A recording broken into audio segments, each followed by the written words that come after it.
Boa tarde a todos. Vamos iniciar o nosso simpósio de oncohematologia, organizado pelos acadêmicos Daniel Tabaque e Paulo Hoff, com uma lista de grandes médicos, pesquisadores, cientistas, e que faz parte de uma série de simpósios que organizaremos durante o ano, que são simpósios que vão se ocupar das chamadas doenças de alto custo. Estamos aqui iniciando com a oncohematologia. Estaremos em abril, dia 11 de abril, com o acadêmico Rui Maciel e a Mônica, que vai se ocupar de diabetes, e o outro de insuficiência cardíaca no dia, acho que 15 de maio, se não me engano, uma quinta-feira, que foi organizado pelo acadêmico Jatene, Fábio Jatene, e pelo Cláudio Benchimol. São os três primeiros. No segundo semestre vão ter outros três, e que tem sempre um módulo saúde pública, e vamos exatamente ver o impacto disso também na saúde pública, na sociedade e na economia. Quero inicialmente agradecer aos dois acadêmicos que organizaram esse simpósio, lembrando que o simpósio é transmitido também ao vivo e depois fica registrado no nosso site para consultas, eles ficam todos arquivados. E antes de iniciar, eu queria convidar os dois acadêmicos, Daniel Tabaque e Paulo Hoff, para vir à mesa aqui e para assumir a coordenação do simpósio e fazerem os comentários pertinentes, que são dois grandes expertos no campo. Por favor.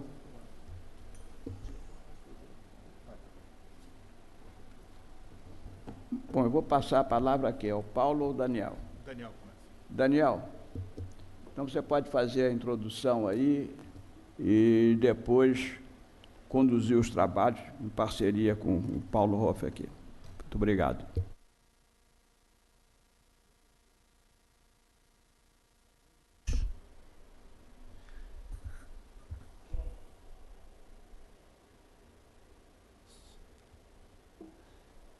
Senhor presidente, senhores acadêmicos, muito boa tarde. Senhor presidente, em primeiro lugar, eu gostaria de agradecer essa oportunidade que nos foi criada ao acadêmico Paulo Hoff e a mim, de poder coordenar um evento tão importante e abordar alguns dos aspectos críticos e que deram origem a vários avanços na área da oncologia, em que a hematologia, muitos desses aspectos acabaram sendo liderados pelo aspecto da hematologia. E o sangue, ele é, vamos dizer assim, um marco na história da medicina, e ele foi retratado na literatura, e aqui é uma citação do poeta John Donne, um poeta medieval, que descreveu o seguinte, em inglês: "We understood her by her sight, her pure and eloquent blood spoke in her cheeks, and so distinctly wrought that one might almost say her body thought." Então, essa menção ao sangue puro e eloquente, na verdade, se tornou o título de um dos livros da história da hematologia, escrito por Maxwell Winthrop. Todos nós que vivemos hematologia, vivemos com o primeiro livro-texto escrito por Winthrop, e que descreveu exatamente a eloquência e como que o sangue inicialmente foi descrito por Leeuwenhoek em 1600. Essa foi a primeira descrição das hemácias. Todos nós, como estudantes de medicina, nos defrontamos com o primeiro sangue periférico que nós visualizamos, e essa foi a imagem dos primeiros elementos do sangue que nós nos defrontamos, e talvez essa seja uma das imagens mais terríveis que nós enfrentamos como estudantes e posteriormente como hematologista, a imagem de um blasto, de uma célula leucêmica, e mais gravemente uma célula de uma leucemia muito característica chamada leucemia promielocítica, que costumava matar mais de 70% dos pacientes até recentemente. Mais recentemente, o que nós vimos, e que a descrição da hematopoiese passou a ser de uma forma distinta da forma como nós reconhecemos os elementos do sangue. Várias alterações moleculares passaram a ser descritas e, dessa maneira, passaram a caracterizar a forma com que nós identificamos as células do sangue. E, de fato, nós vamos ter o prazer hoje de ter, na primeira descrição, o professor Eduardo Rego, que é professor titular da Universidade de Ribeirão Preto, e aqui um parênteses, eu gostaria de pedir desculpas a todos os palestrantes. Se eu fosse enumerar todos os seus aspectos dos seus currículos, nós ficaríamos aqui algumas horas, de forma que eu vou fazê-lo de uma forma sintética, homenageando a todos, e aqui vai a minha homenagem ao professor Eduardo Rego, que foi um dos autores desse último trabalho que descreve esses aspectos moleculares da leucemia promielocítica e que marcou a época no desenvolvimento dos aspectos moleculares. Escreveu esse artigo junto com o Dr. Francisco Coco, e aqui vai também uma homenagem a ele. Infelizmente, na semana passada, ele faleceu tragicamente. Mas a história das leucemias se iniciou um pouco mais atrás, em 1960, quando dois pesquisadores da Universidade da Pensilvânia, Noel e Hungerford, descreveram esse pequeno cromossoma 22 que eles nomearam o cromossoma Filadélfia. Posteriormente, em 1976, a citogeneticista Janet Rowley descreveu a translocação 922, que foi elaborada a partir da translocação de dois segmentos dos cromossomas 9 e 22. Essa sequência BCR-ABL acabou caracterizando uma tirosina quinase, cuja atividade metabólica pôde ser inibida por uma droga desenvolvida por Brian Drucker 20 anos depois, e colocou em curso uma revolução na medicina. Surgiu-se a possibilidade na oncologia de armas e de tratamentos específicos para algumas alterações moleculares, e elas vão ser descritas pelo professor Auro Del Giglio, que é professor titular da Faculdade de Medicina do ABC. Ele vai poder discorrer sobre alguns aspectos da leucemia mieloide crônica, bem como de outras leucemias. A hematologia marcou a época também na história da medicina, quando, em 1957, o primeiro transplante de medula óssea foi realizado pelo grupo do Dr. Donald Thomas. Esse trabalho foi reconhecido em 1990, quando Thomas recebeu o Prêmio Nobel de Medicina, o primeiro Prêmio Nobel que foi veiculado a um pesquisador clínico, ele e o seu colega John Murray, que estudaram os aspectos dos transplantes. Mas a história segue, e 30 anos depois, o transplante de medula óssea deixou ser a única forma de resgatar indivíduos que apresentavam uma doença hematopoética. Os transplantes de células umbilicais se tornaram uma realidade, coordenados pela professora Eliane Gluckman. E, de fato, nós temos o prazer hoje de receber aqui não só o professor titular, Dr. Wanderson Rocha, professor titular da cadeira de hematologia da USP em São Paulo, mas também o coordenador científico do Eurocord desde 1996. E, sem dúvida nenhuma, nós teremos o prazer de ouvir dele vários aspectos do desenvolvimento dessa técnica que hoje se tornou tão utilizada. Os aspectos da imuno-oncologia vão ser debatidos ressaltando por que esses dois pesquisadores, James Allison e Tasuku Onji, ganharam o Prêmio Nobel de Medicina em 2018. E os aspectos da imuno-oncologia e da terapia celular, hoje tão presentes, vão ser debatidos e eu procurarei abordar esse tema. Em seguida, após o intervalo, nós teremos um aspecto e um módulo especial sobre essa questão do custo. E nós temos hoje aqui o prazer de ter conosco a professora Silvia Brandalize. Eu conheço a Silvia há muitos anos, não vou enumerar quantos anos, mas muitos anos. E eu tive o prazer de conhecê-la quando eu vou retornando dos Estados Unidos da minha formação. Eu iniciei meu trabalho no INCA. Naquela ocasião, eu tive conhecimento de uma pesquisadora que em Campinas havia iniciado um estudo para avaliar por que algumas crianças não estavam se comportando da forma como esperada no tratamento da leucemia linfoblástica aguda. E, de fato, essas pesquisas resultaram no desenvolvimento de vários aspectos, inclusive do desenvolvimento de novos protocolos para o tratamento da leucemia linfoblástica aguda no Brasil, mas a professora Silvia ganhou notoriedade no ano passado, quando ela iniciou uma cruzada a respeito de uma droga, da asparaginase, cuja qualidade no tratamento das leucemias também foi verificada. E eu acredito que nós teremos a oportunidade de ouvir essas duas histórias contadas pela própria professora Silvia Brandalize. E Um outro detalhe curioso da história é que, particularmente hoje, o ex-ministro, felizmente, Ricardo Barros, no final do ano passado, fez um comentário sobre a professora Silvia Brandalize, dizendo que ela tinha um outro interesse do ponto de vista do desenvolvimento da droga e do interesse em esclarecer o papel das paralisadas. De fato, esse é o interesse da doutora Silvia. A vida da criança não tem preço e é esse o motivo com que ela vem lutando pela qualificação das drogas no Instituto Boldrini. Alguns dados do câncer. O câncer é a segunda causa de morte mundial. 9,6 milhões de pessoas morrem anualmente de câncer e 70% dessas mortes ocorrem nos países de média e baixa renda. Pelo menos 30% dos cânceres mais comuns podem ser prevenidos e 4 milhões de vidas poderiam ser salvas a cada ano, caso estratégias adequadas de prevenção, detecção precoce e tratamento pudessem ser implementadas.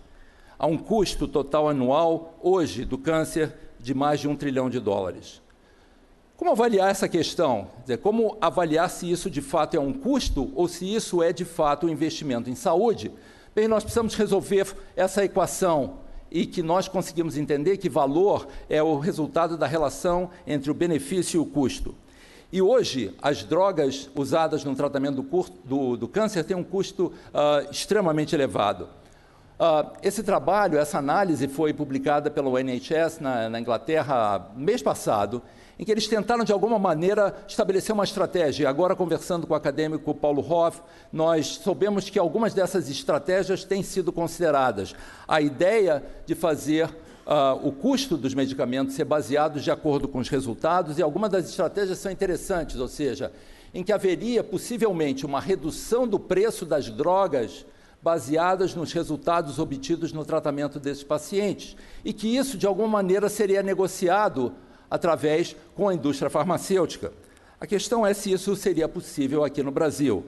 E para debater esses temas, nós temos dois gigantes nesses aspectos, o professor Denizar Viana, que é professor da cadeira de Ciências Médicas da UERJ, e atualmente o secretário do Ministério da Saúde, de Ciência, Tecnologia e Insumos Estratégicos, e o professor Gonzalo Vecina, também da USP, e ambos vão debater como essas drogas potencialmente poderiam ser incorporadas, seja no sistema público e também no sistema privado.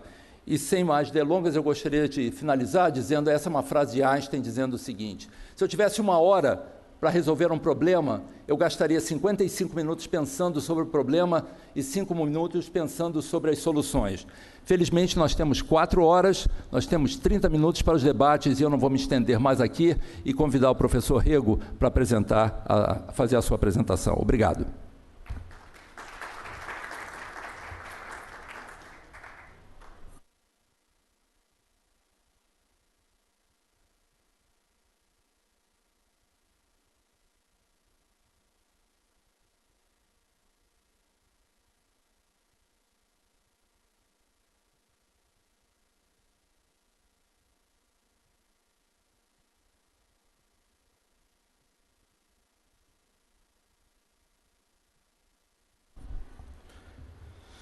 Excelentíssimo presidente, Dr. Jorge Costa e Silva, excelentíssimos integrantes da mesa, caros doutores Daniel Tabaque, Dr. Paulo Hoff, organizadores desse simpósio, senhores acadêmicos e senhoras acadêmicas, senhores convidados e caros colegas na plateia. Em primeiro lugar, eu gostaria de agradecer o gentil convite do Dr. Paulo Hoff e do Dr. Daniel, e dizer que é uma grande honra estar aqui hoje e poder apresentar um pouco sobre o cenário do diagnóstico das neoplasias hematológicas no século XXI. As neoplasias hematológicas são a subversão da hematopoiese normal. E, por isso, nós precisamos entender um pouco qual o conceito hoje da hematopoiese normal. Todas as células maduras do sangue se originam a partir de um único tipo celular da medula óssea, que é a célula tronco hematopoética, cuja definição ela é funcional e não imunofenotípica ou molecular, e é uma célula capaz de reconstituir toda a hematopoiese de um indivíduo letalmente irradiado. essa célula-tronco hematopoética, ela vai se diferenciando em células intermediárias, até que se caracterizam por cada vez mais estarem comprometidas com uma única linhagem hematopoética e dão, ao final, as células liberadas no sangue, todos nós conhecemos. Nesse ponto, nós temos que observar, nesse esquema clássico proposto pelo grupo do Irving Weisman, que a primeira bifurcação que ocorre ao longo dessa diferenciação das células do sangue está entre um progenitor comum linfóide e um progenitor comum mieloide. E desse ponto, é interessante observarmos que podemos entender a primeira grande classificação das neoplasias hematopoéticas. Elas podem ser linfóides ou mieloides. A outra característica muito importante da hematopoese, além de ser um processo hierarquizado, é essa diferenciação progressiva. E nós vamos ter neoplasias hematopoéticas, onde esse processo de diferenciação se encontra preservado e as células neoplásicas têm aspecto muito semelhante às células maduras normais do sangue, e outro grupo de doenças onde esse processo de diferenciação foi perdido. Portanto, de uma maneira bastante simplista e bastante didática, nós podemos já dividir as neoplasias em 4 grupos, e isso vai ser importante para o teor dessa aula. Nós temos neoplasias mieloides diferenciadas. O exemplo clássico das mieloides diferenciadas é a leucemia mieloide crônica. Temos as neoplasias mieloides não diferenciadas, exemplo, a leucemia mieloide aguda, linfóide não diferenciada, linfóide aguda, e diferenciada, leucemia linfóide crônica. Bem, muito dessa classificação que foi feita entre o final do século XIX e as primeiras 4 décadas do século XX, se baseia na morfologia. Um simples exame do esfregaço da medula óssea, onde nós podemos ver que realmente essas células se assemelham mais ou menos com células maduras e, portanto, a morfologia do sangue periférico é a base de toda a classificação diagnóstica, e isso se persiste verdadeiro no século XXI. Porém, será que o nosso modelo de hematopoese, o modelo clássico de Weisman, ainda é válido no século XXI? Existem muitas dúvidas a respeito. Alguns experimentos, como os experimentos conduzidos por Adolfson, mostram que há uma perda do poder de autorrenovação, uma característica fundamental da célula tronco hematopoética de longo prazo, coincide com a regulação positiva do gene chamado FLT3. E que uma fração dessas células hematopoéticas, em particular aquelas que não expressam o CD34 e não expressam também nenhum marcador de linhagem madura, mas expressam os marcadores SCA1 e c-KIT da medula óssea, é enriquecida nesse componente de células tronco hematopoéticos. Portanto, o conceito de célula-tronco hematopoética passou a ser uma combinação desses marcadores, linhagem negativos, SCA positivo, c-KIT positivo, e aí nós temos 3 subgrupos que eles conseguiram identificar experimentalmente. Um que era CD34 e FLT3 negativo, um que expressava só CD34, mas não FLT3, e um, antes, desconhecido, que expressa ambos os marcadores. Interessantemente, essa célula que expressa os 2 marcadores dá origem a todas as linhagens, menos os megacariócitos. Portanto, aquele modelo foi desafiado e agora aparece um novo progenitor intermediário, que é esse progenitor multipotente primado linfóide. Então, se nós revermos o modelo agora, nós vemos que desaparece as células intermediárias multipotentes e nós temos aqui esses progenitores multipotentes linfóides primados, que podem dar origem à linhagem linfóide, à linhagem granulocítica e monocítica, mas não dão origem à linhagem megacariocítica e eritroide.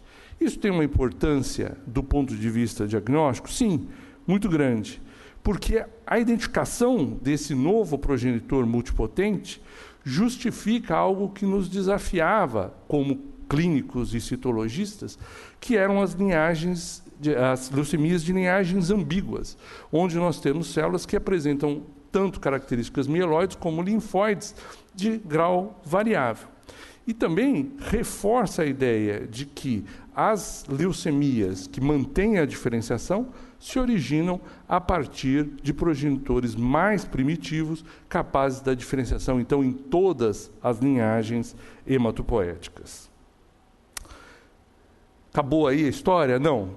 Esse modelo ainda é desafiado, foi desafiado mais recentemente, em particular pelo grupo da professora Passaguet, e o primeiro autor é o Frosberg, que mostraram que, além desses progenitores ainda não conhecidos, aqueles progenitores mais imaturos, alguns deles conseguiam se diferenciar diretamente em algumas linhagens, fazendo um bypass, uma ponte, sobre todos os elementos intermediários. Então, nós podemos ter elementos tronco que dão origem a neoplasias hematológicas sem passar pelos elementos intermediários.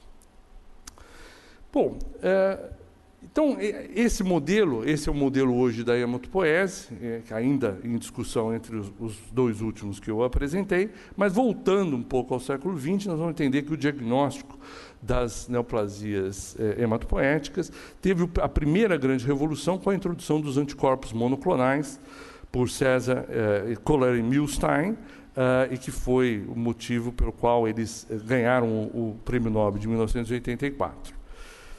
Os anticorpos monoclonais se tornaram uma arma importantíssima na identificação das células que, do ponto de vista morfológico, pareciam muito semelhantes.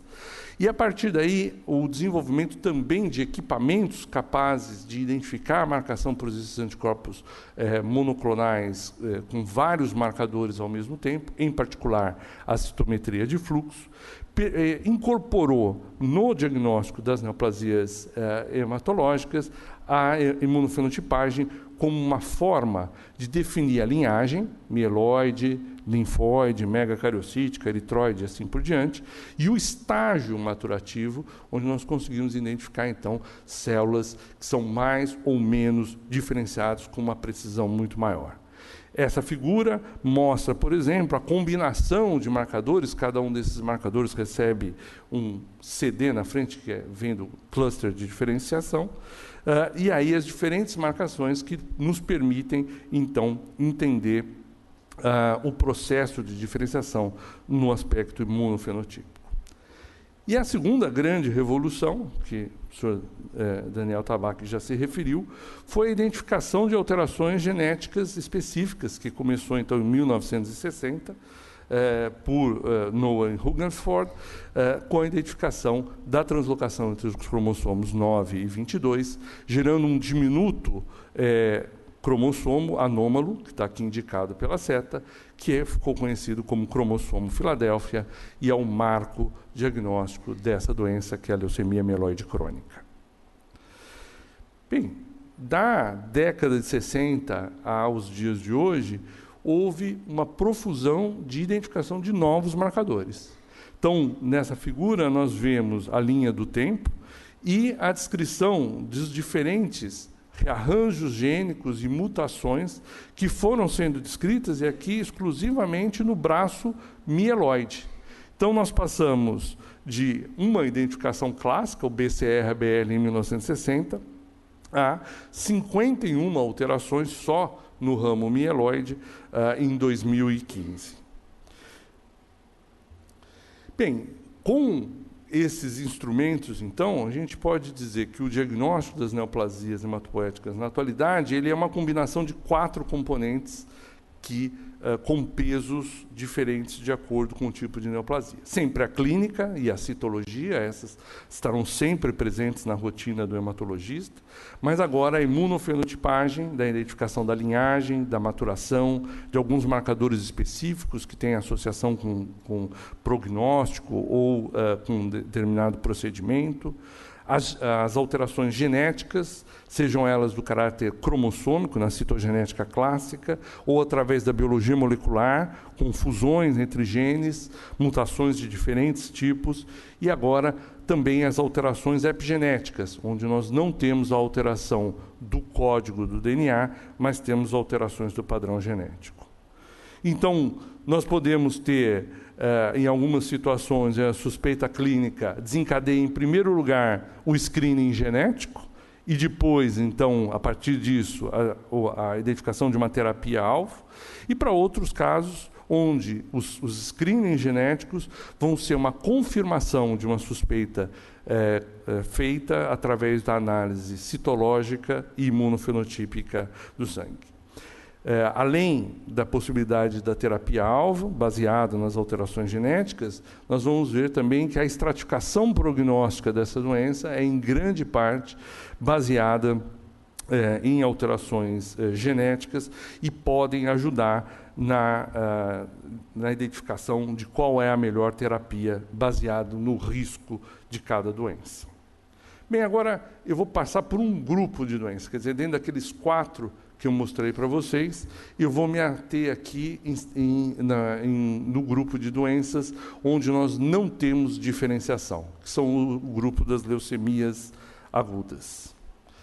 A Organização Mundial de Saúde, em sua classificação de 2016, ela reconhece 6 grandes tipos de neoplasias mieloides, entre elas leucemias mieloides agudas e suas neoplasias associadas.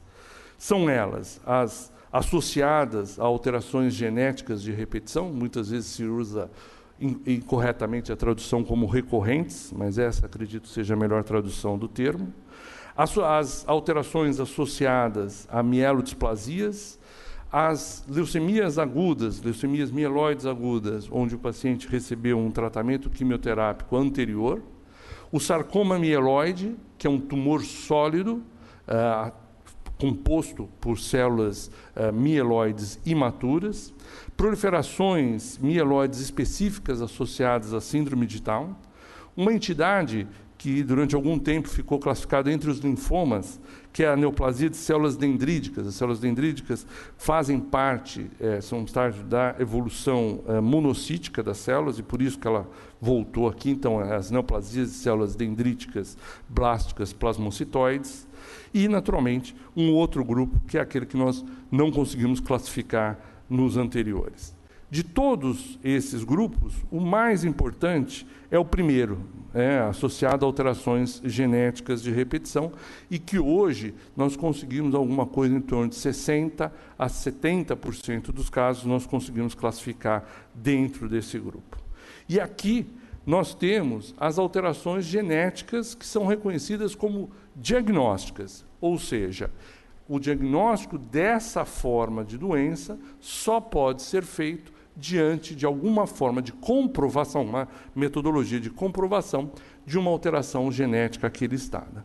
Então, nós temos um grupo de alterações, que são alterações associadas a bom prognóstico, então são leucemias mieloides agudas, onde nós temos um dos elementos, é um fator de transcrição da família dos CBF, Core Binding Factor, são elas as leucemias onde nós temos uma translocação entre o cromossomo 8 e o cromossomo 21, criando uma quimera, que é o gene, o rearranjo gênico HUX1T1, a inversão do cromossomo 16, CBF-beta-MH11. Então, essas 2 doenças aqui são associadas a uma boa evolução e são muito importantes de serem identificadas.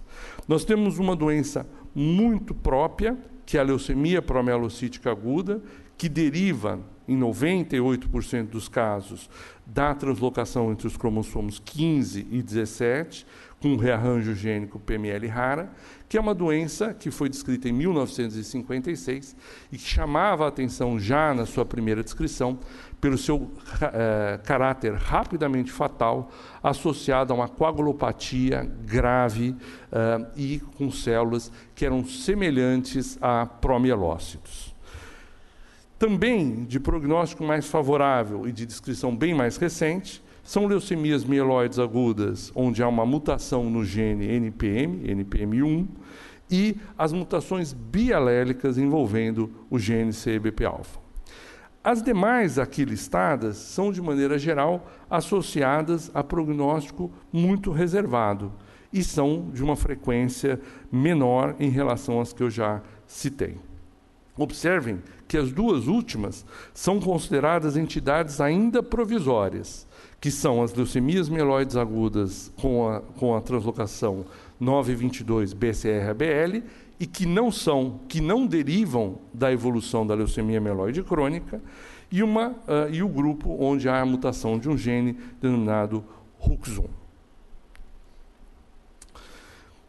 A classificação da OMS foi muito útil, fez a ênfase e identificou aspectos específicos desses grupos de leucemia mieloide aguda, mas há os seus críticos. E a crítica mais importante dessa classificação é que alguns marcadores, 3 marcadores genéticos muito importantes, são moduladores do prognóstico dessas doenças e não foram incluídos na classificação. Então, aqui eu cito os 3, são as mutações internas em tandem ITD do gene FLT3, as mutações no gene AXL1 e as mutações no gene TP53.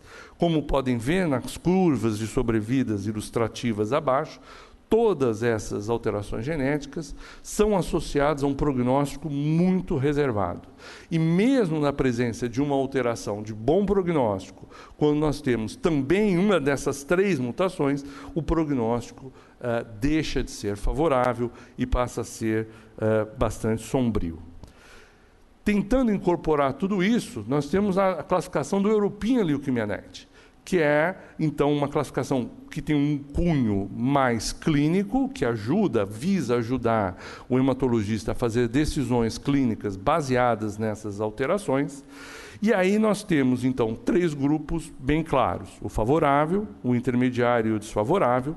Observe que no favorável são aquelas alterações que eu já citei para vocês na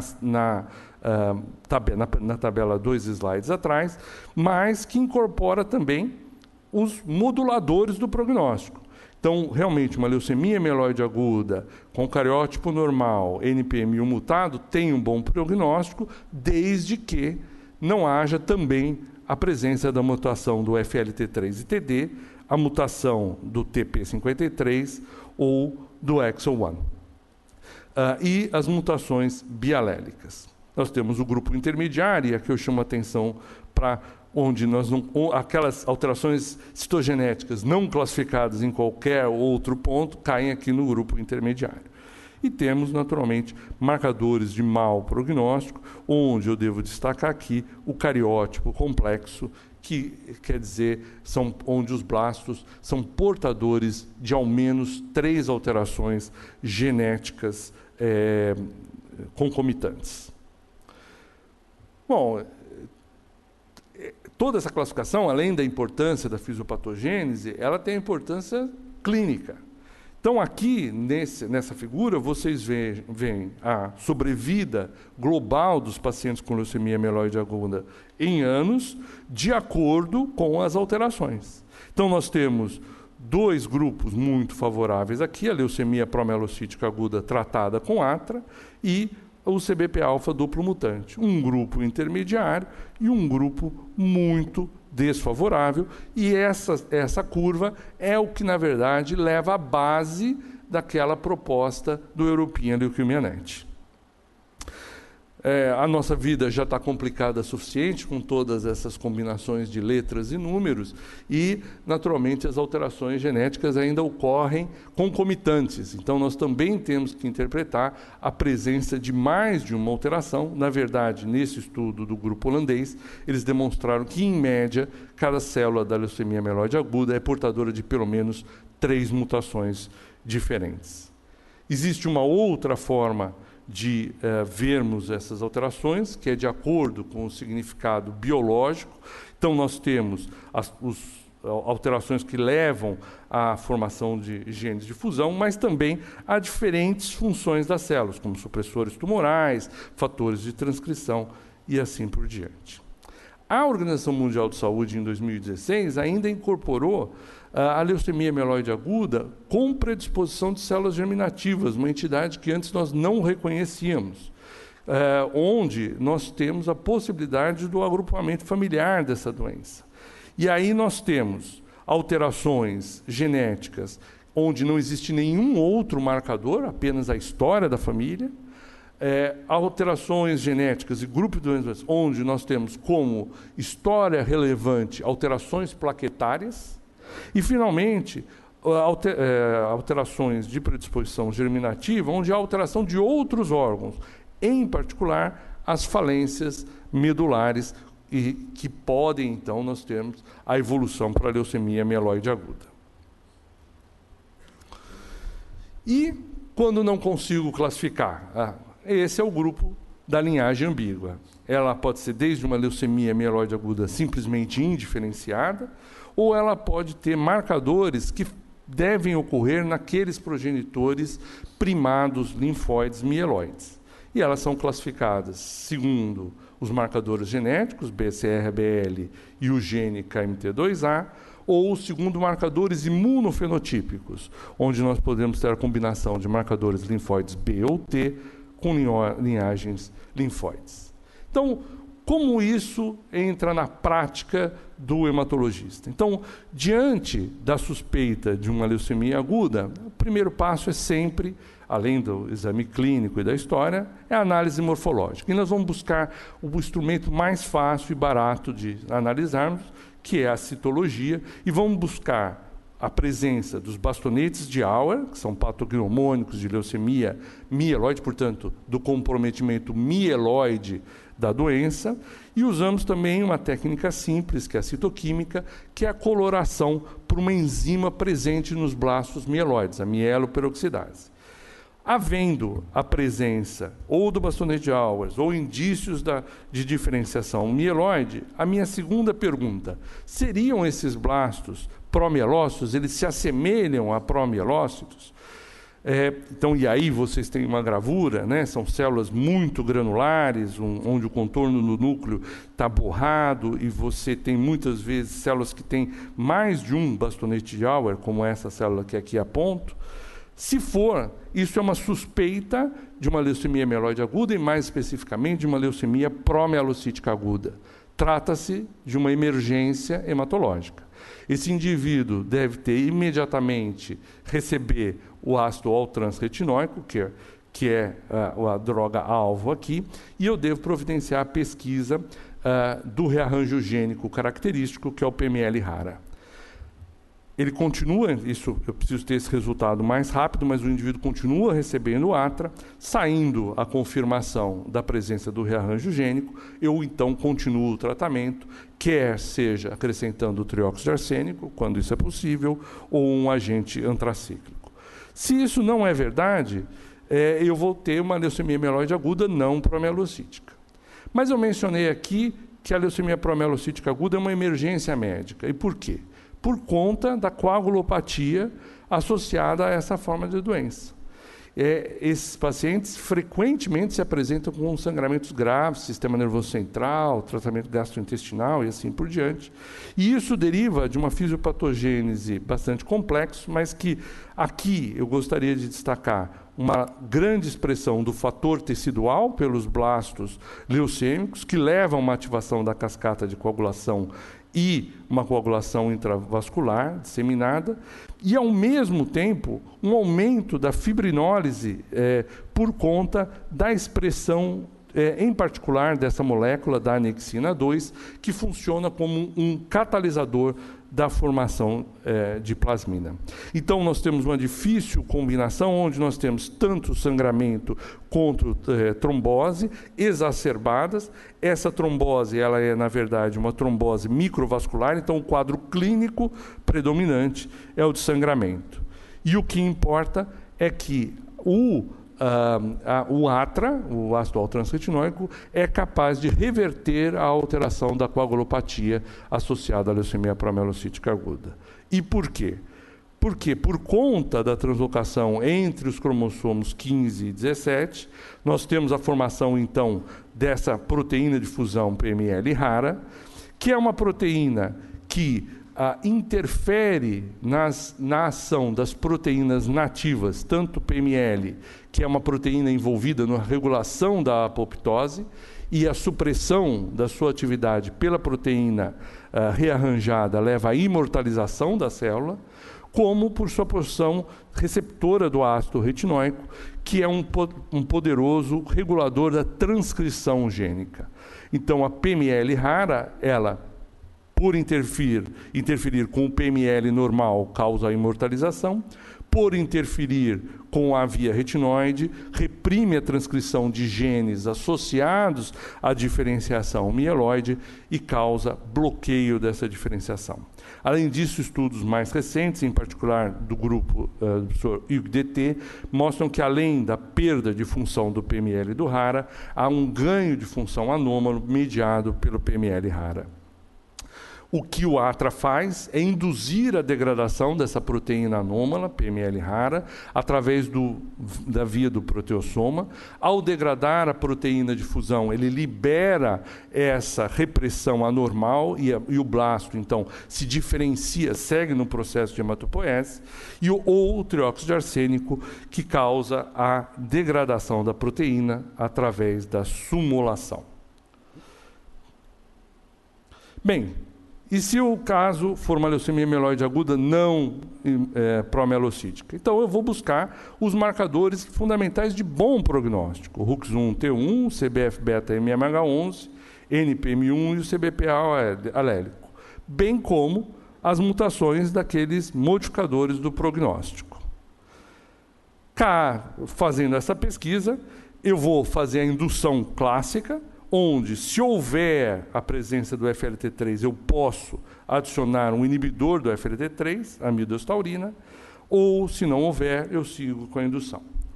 E, portanto, a indução é independente do tipo de risco genético, mas a consolidação vai ser baseada no risco genético, onde as doenças de evolução favorável vão ser consolidadas com quimioterapia, e aquelas de risco intermediário e desfavorável deve-se oferecer uma outra forma de consolidação mais agressiva, incluindo o transplante de medula óssea, que vai ser o tema da aula do professor Wanderson.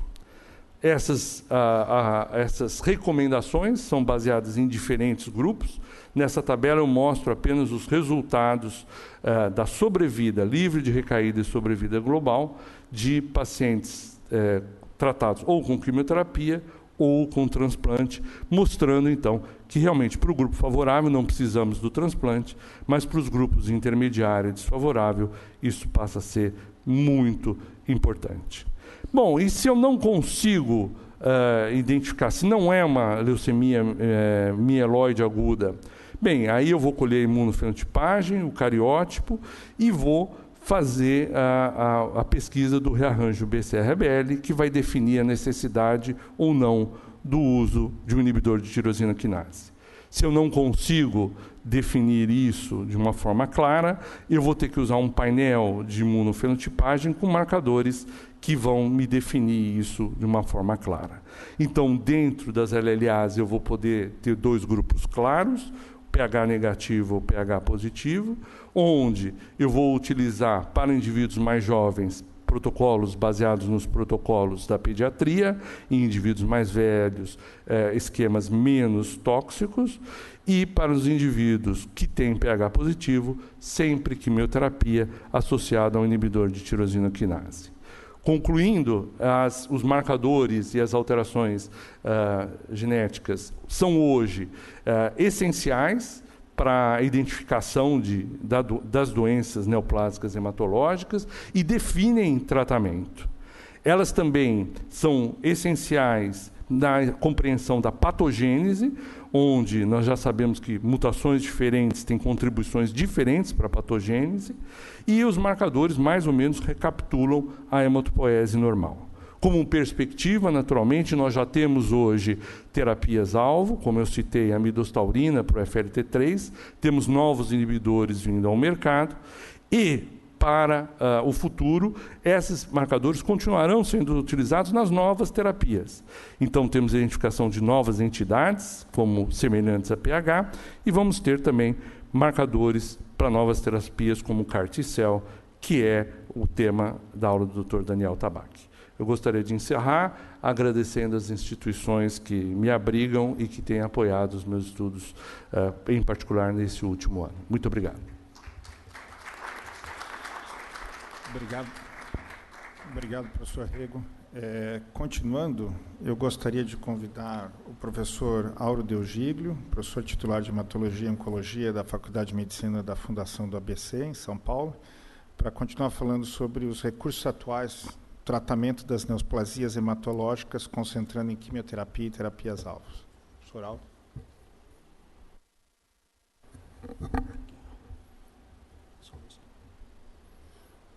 Excelentíssimo senhor presidente José Alberto Costa e Silva, excelentíssimos colegas, amigos que são integrantes da mesa, acadêmicos integrantes da mesa, excelentíssimos acadêmicos, queridos convidados, colegas, é um prazer estar aqui e falar de um tema tão fascinante. Temos um grande desafio porque é um tema extremamente relevante, é um tema que revolucionou a prática da oncologia e, ao mesmo tempo, é um tema que não é abordável em 25 minutos. Então, o que fazer? Eu optei por um caminho conceitual. Eu optei por refletir sobre o que a terapia-alvo representou, sobre o que a terapia-alvo vai provavelmente representar e no que ela mudou a medicina, a nós e ao nosso paradigma educacional. Nós vamos abordar a leucemia mieloide crônica como um exemplo, muito já falado aqui do cromossoma Filadélfia, muito bem caracterizado e se presta a um modelo para podermos entender o que a terapia-alvo vai produzir na oncologia. Discorreremos brevemente sobre o cromossoma Filadélfia, o gene BCR-ABL, falaremos sobre os resultados da inibição farmacológica e os desafios que que essa modalidade farmacêutica impõe a nós brasileiros. Falaremos dos resultados do Brasil, pelo menos alguns resultados, e, por fim, as lições que a terapia-alvo nos ensina. Alvo não é só algo a ser atingível ou a ser atingido, mas também algo que seja essencial. O conceito de terapia-alvo só vai vigorar como eficácia terapêutica no momento que o alvo que nós escolhermos, além de ser individualizado, possa também ser de relevância biológica tão grande para a célula que sua função, uma vez interrompida, produza um dano irreversível e a morte daquela célula. A leucemia mieloide crônica é um dos primeiros exemplos dessa teoria-alvo, não é? Bennett, na Escócia, e Virchow, na Alemanha, descreveram essa doença em 1845 e as caracterizavam, na época, por uma leucocitose, uma esplenomegalia e anemia. Virchow propôs o termo leuquemia. Neumann sugeriu a origem medular e daí o termo mieloide. Noel e Rutherford, como nós vimos repetidamente anteriormente, identificaram a translocação entre os cromossomas 9 e 22, que está presente em 95% dos pacientes com essa doença. Ora, algo tão relevante do ponto de vista estatístico não poderia deixar de ser relevante do ponto de vista biológico. E, de fato, nas décadas subsequentes, se conseguiu identificar o porquê da relevância dessa alteração citogenética quando houve a descrição que ela determinava a produção de uma proteína híbrida denominada BCR-ABL, que mais tarde pôde, através de estudos cristalográficos, nos fornecer a possibilidade de criar um inibidor específico chamado imatinib, que começou a ser desenvolvido por Zimmermann em 1992. Para quem já está com os cabelos brancos, como é meu caso, nós vimos exatamente isso acontecer para muitos dos nossos pacientes, que é a evolução inexorável da fase crônica, que costumava durar de 4 anos a 6 anos, até a fase blástica, que inexoravelmente ocorria e era letal. Essa doença era uma sentença de morte, mas uma sentença de morte programada, o que é pior, talvez, para muitos pacientes. Isso começou a mudar no momento que medicações como o interferon começaram a produzir alterações relevantes do ponto de vista citogenético, que em alguns casos, infelizmente uma minoria, levavam ao controle a longo prazo dessa doença que era inexoravelmente letal. A grande alternativa que existia era apenas o transplante de medula óssea para aqueles que poderiam ter doador naquela época. Mas, como tudo na medicina, muitas vezes o conhecimento é recompensado pela cura de vários pacientes. E na hora que se conseguiu descrever e compreender a natureza molecular que a translocação BCR-ABL induzia nas células leucêmicas, se percebeu que havia uma hiperprodução, uma hiperexpressão da proteína ABL em decorrência dessa translocação, e isso gerava um grande aumento de atividade de fosforilação de tirosinas através de um sítio específico dessa proteína híbrida, que, em suma, era determinada pela translocação que gerava o cromossomo Filadélfia.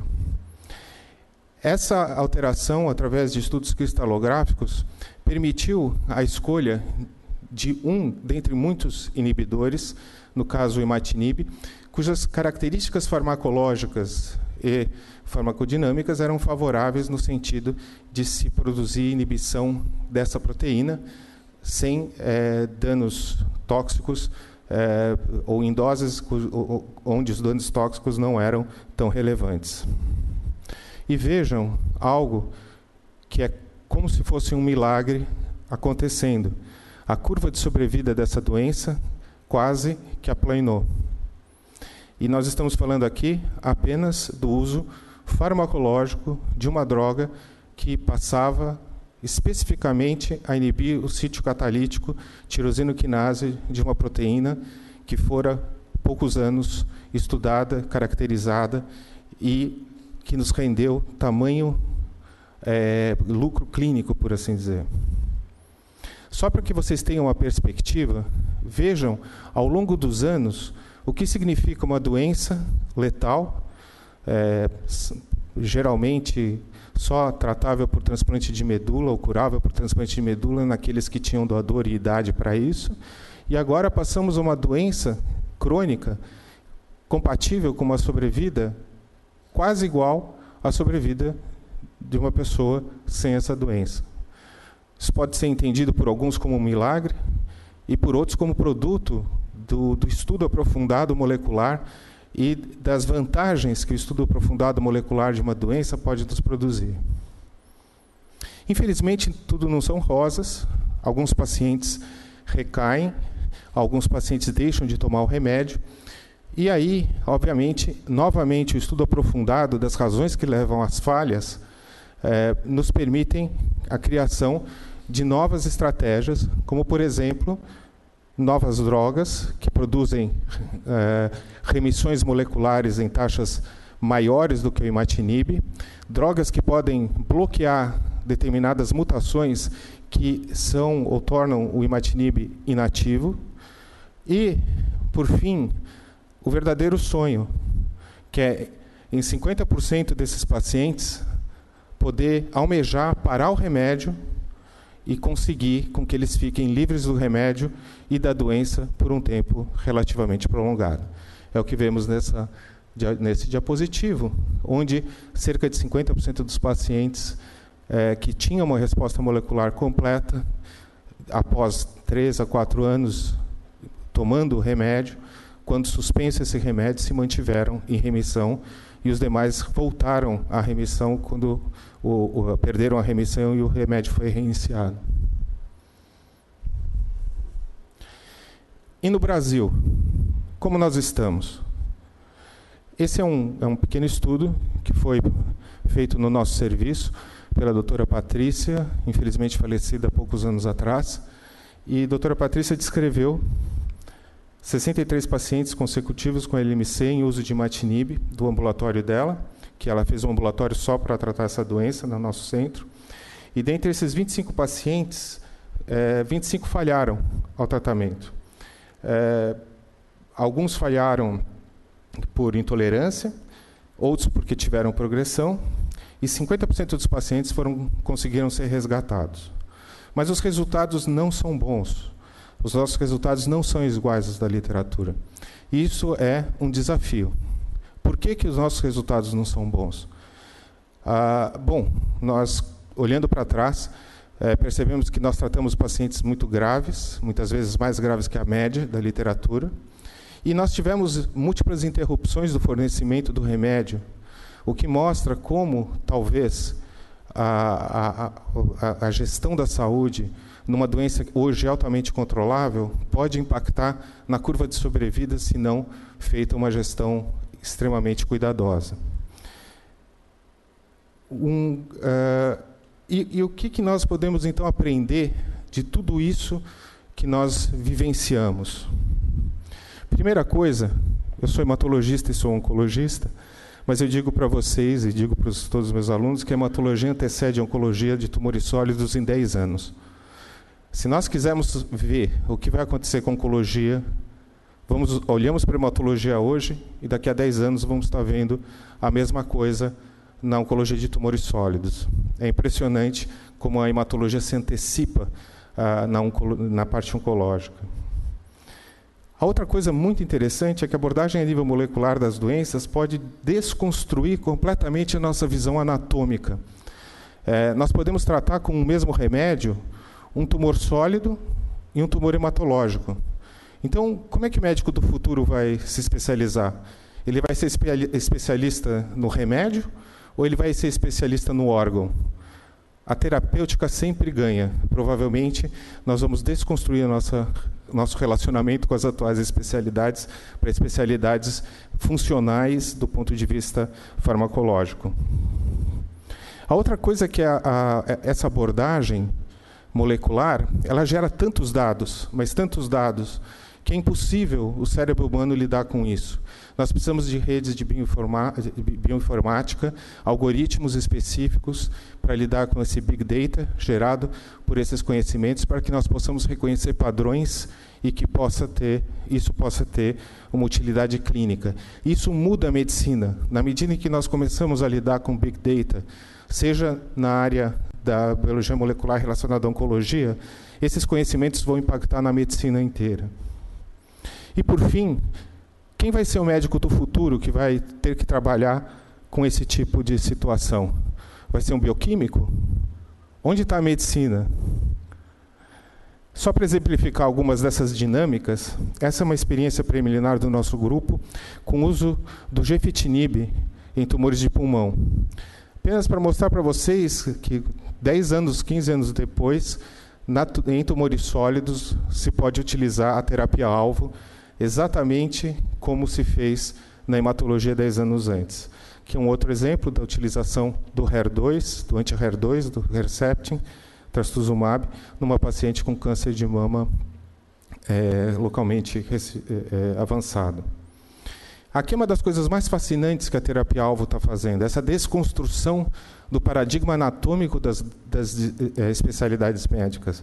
Nós podemos tratar um tumor sólido como o GIST com a mesma droga que nós tratamos uma leucemia. Então, quem é melhor para tratar? É o médico que sabe lidar mais com o remédio ou o médico que conhece melhor a doença, ou uma dada doença, ou um dado sistema ao qual essa doença é pertinente? Toda essa rede de informações, toda essa quantidade de dados que são acumulados, como é que nós podemos analisá-los de uma forma que nós possamos compreender? Esse é um enorme desafio também que a terapia-alvo produz, na medida em que hoje nós perfilamos geneticamente a grande parte dos pacientes que nós tratamos, e muitas vezes, eu confesso, eu não sei o que fazer com a informação que eu obtenho, não sei o que fazer. precisamos sempre estar em contato com médicos que tenham maior especialização nessa área para nos dizer o que fazer e interpretar esses achados. Por fim, senhores acadêmicos, nós estamos diante de uma situação extremamente técnica, que inebria na medida em que ela pode curar doenças outrora fatais, mas ela não pode terminar com a nossa relação médico-paciente. Porque isso que nós estamos vendo, muitas vezes, afasta, ou pode afastar o médico do paciente e aproximar o médico da doença. Onde está esse médico? Onde está essa pessoa que está olhando para alguém só com uma luz como objeto propedêutico e se condói junto com os pais da criança? Eu termino, queridos acadêmicos, com uma frase do William Osler, que para mim é o meu tutor médico, onde a prática da medicina é uma arte, não um comércio, uma vocação, não um negócio, uma vocação através da qual teu coração será exercitado, assim como tua cabeça. Frequentemente, a melhor parte do teu trabalho nada terá a ver com a prescrição de poções e fórmulas, mas com o exercício de uma influência do forte sobre o fraco, do justo sobre o mal, do sábio sobre o tolo. Isso está numa das obras mais bonitas que eu já li, que é o Aquenâmitas. Eu não poderia deixar de terminar homenageando um homem que foi um terapeuta alvo da medicina latino-americana, porque ele acreditava que a maior arma para a melhora da nossa medicina era a educação médica. Esse é o professor William Harrington, que é o responsável por eu, professor Paulo Hoff e professor Daniel Tabac estarmos aqui hoje. Muito obrigado.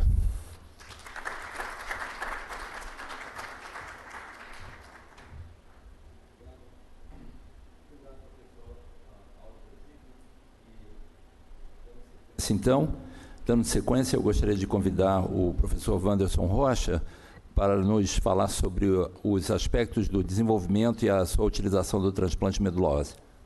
Professor Wanderson.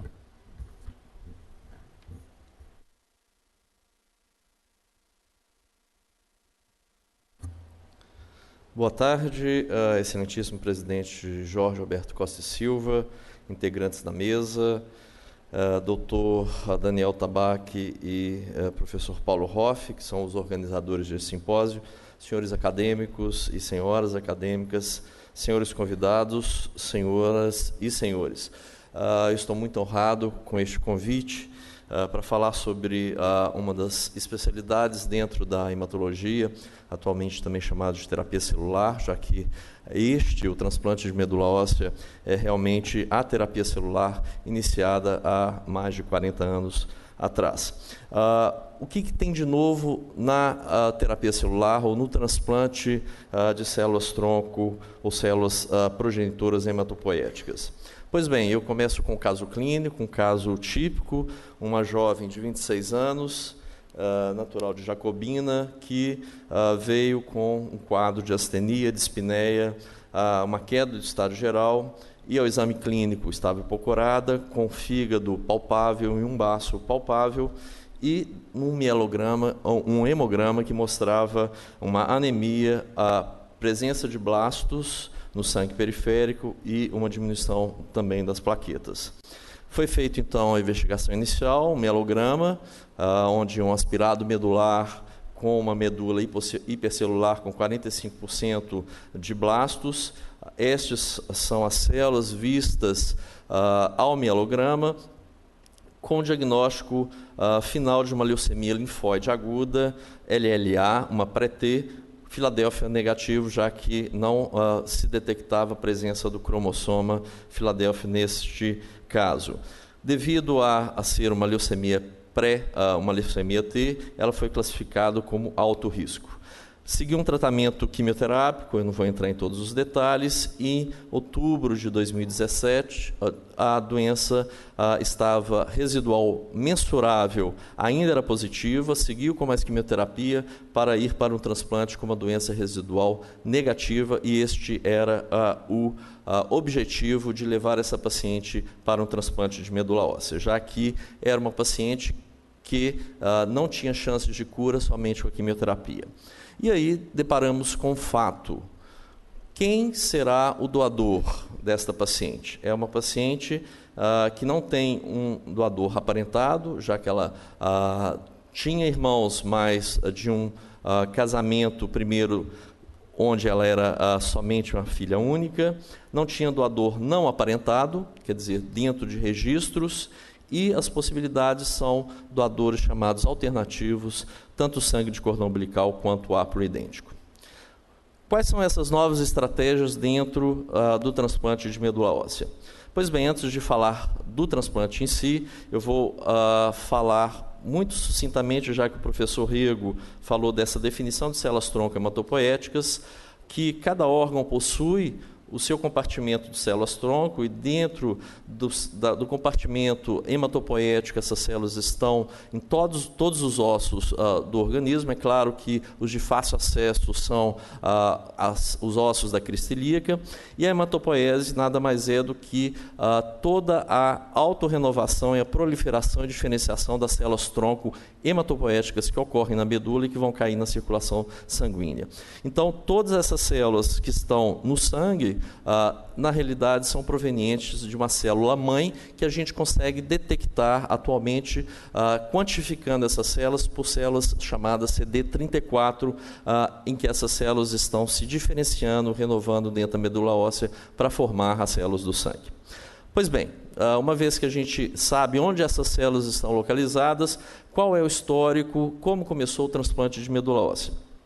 Eu não vou entrar em todos os fatos, alguns já foram falados, mas o marco inicial do transplante de medula óssea foi a Segunda Guerra Mundial, onde este avião que está aí mostrado, o Enola Gay, quando lançou a bomba atômica, é claro que matou os japoneses, principalmente por uma aplasia de medula. Os pacientes, é claro, as pessoas que morriam mostravam uma aplasia de medula importante, né? E posteriormente, então, começaram-se a fazer experimentos em que se retirava células da medula óssea de ratos, aqueles que eram irradiados morriam, e aqueles em que as células da medula óssea de outro camundongo eram injetadas, esses ratos ou esses camundongos sobreviviam. Posteriormente, começou-se então a se tentar fazer transplantes de medula óssea, ou injetando medula óssea oral ou venoso, e posteriormente, então, alguns estudos clínicos, e aí vem o Prêmio Nobel com os experimentos em 1957. Esse Prêmio Nobel foi há alguns anos atrás, o professor Donald Thomas, de Seattle, que recebeu justamente pelos primeiros transplantes de medula óssea realizados em humanos, principalmente naqueles casos de aplasia de medula óssea. Posteriormente, um outro marco dentro do transplante de medula óssea e dos transplantes de órgãos foi a presença do professor Jean Dossé, inclusive no hospital em Paris, onde eu trabalhei com a professora Gluckman, eu tive a honra de conhecê-lo, onde ele fazia estudos do sistema HLA, e que aí foi possível, então, um desenvolvimento enorme dentro do transplante de medula óssea e do transplante de órgãos. Posteriormente, então, devido ao fato de não existirem doadores para todos, começou-se a criar no mundo registro de doadores voluntários. E atualmente no mundo nós temos aproximadamente 35 milhões de voluntários que vão doar as células-tronco para serem transplantadas. Em 1988, a professora Eliane Gluckman, em Paris, com a qual ainda trabalho, ela realizou o primeiro transplante de medula óssea, utilizando dessa vez as células de cordão umbilical. Por quê? Porque, na realidade, foi visto que essas células do sangue de cordão umbilical, quando elas são coletadas, elas têm um alto poder de expansão in vitro. Então, aventou-se, naquela época, a hipótese de, se as células-tronco hematopoéticas do sangue umbilical são tão potentes em termos de expansão, por que não utilizá-las no transplante de medula óssea? Então, o primeiro transplante foi realizado em 1988. Posteriormente, com o melhor afinamento do sistema HLA, conseguimos, então, melhorar ainda mais os resultados do transplante de medula óssea, e a partir de 2012 veio uma nova técnica de transplante, que é o transplante haploidêntico. No Brasil, vários transplantes são realizados atualmente, a gente calcula em torno de mais de 30 mil transplantes já realizados no Brasil. É claro que os transplantes, a maioria dos transplantes no Brasil são transplantes autólogos, nos transplantes que os próprios pacientes são os próprios doadores, porém existem atualmente vários voluntários no Brasil, em torno de 4 milhões. O Brasil é o terceiro registro mundial de doadores de medula óssea, com mais de 4 milhões de doadores, após os Estados Unidos e a Alemanha. E qual o número de transplantes no Brasil? Na realidade, vocês podem ver aqui que o número de transplantes no Brasil, dentro dos países da América Latina, é aumentado em relação à proporção, em relação ao número de habitantes, porém, estamos ainda longe da Europa e dos Estados Unidos, onde a maioria dos transplantes são realizados. Se a gente calcular a quantidade ou o número de pacientes com leucemias agudas por ano no Brasil e outras doenças com indicações de transplante de medula óssea, nós vamos ver que a gente ainda está longe no Brasil de poder assumir todos os transplantes que são necessários para fazer. Por exemplo, na região norte do Brasil não existe unidade de transplante de medula óssea. A grande maioria dos transplantes de medula óssea do Brasil são realizados na região sudeste e na região sul. E aqui são os números do Brasil. A grande maioria dos centros são os centros públicos e os leitos ainda em torno aí de 380 a 450 leitos, mostrando que ainda existe a necessidade de aumentar o número de centros transplantadores no Brasil. Pois bem, quais são os princípios, para quais doenças? Eu não vou entrar em todas as doenças, mas a grande maioria das doenças são doenças oncohematológicas, porém não podemos esquecer das doenças chamadas benignas, como as imunodeficiências, as hemoglobinopatias, a talassemia, e atualmente é liberado pelo SUS os transplantes em anemias falciformes, tanto de crianças quanto de adultos, também as doenças metabólicas. Quais são os tipos de doadores? É claro, o transplante autólogo, o próprio paciente é o doador, já que essas células são colhidas do paciente, são dadas quimioterapias de alta dose, e é principalmente para os pacientes que possuem mieloma, linfoma e tumores sólidos. Aqui é um esquema desse transplante autólogo. Essas células são retiradas através de uma máquina pós-estimulação, uma máquina que retira as células do sangue. O paciente é submetido a uma quimioterapia e essas células são posteriormente reinjetadas nesse paciente. E o transplante halogênico? O transplante halogênico, na realidade, a ideia é de realmente destruir as células tronco do paciente que está doente, a grande maioria dos pacientes sendo de leucemia, e o doador ele pode ser tanto um doador que doe um sangue periférico mobilizado, essas são as fontes de células tronco, como o sangue de cordão umbilical, como a medula óssea. Então, nós temos o paciente, o doador. Essas células são coletadas de um doador, seja aparentado, não aparentado, ou de sangue de cordão umbilical que está congelado em um banco, e posteriormente essas células são injetadas após um regime de quimioterapia desses pacientes. Porém, para a gente entender um pouco sobre os doadores, a gente tem que entender um pouco sobre o sistema HLA. Eu não vou entrar em todos os detalhes, mas aqui é um gráfico mostrando, por exemplo, o pai e a mãe e os filhos. Vamos imaginar que um desses filhos está doente, então vocês podem ver que estes filhos aqui são, entre eles, por exemplo, idênticos. Então, este filho com este são completamente geno-idênticos, este é o doador ideal. Porém, a probabilidade de se encontrar um doador geno-idêntico na família, quer dizer, completamente idêntico, depende do número de filhos. Então, se você tem um irmão, a probabilidade daquele seu irmão ser compatível com você é de 25%, e assim vai aumentando conforme o número de filhos que você tem. Porém, como eu disse, em torno de 25% a 30% se consegue um doador, e os outros pacientes que precisam de um transplante não se consegue um doador. Então, a possibilidade de se registrar no registros de doadores de medula, e aí existe a possibilidade, dependendo dos casos, de se encontrar um doador dentro dos registros, porém, depende muito da etnicidade dos pacientes. Então, por exemplo, nos Estados Unidos, um afro-americano, quando vai entrar num registro de doadores, a possibilidade de se encontrar um doador que seja compatível é somente de 15%, pela etnicidade dos pacientes. E isso pode piorar quando você quer um doador completamente compatível, por exemplo, um 10 em 10, um 8 em 8. Então, na eventualidade de não se encontrar o doador, temos que pesquisar um sangue de cordão umbilical que possa ser compatível ou não, ou um doador familiar HLA incompatível, que é o chamado atualmente de transplante haploidêntico.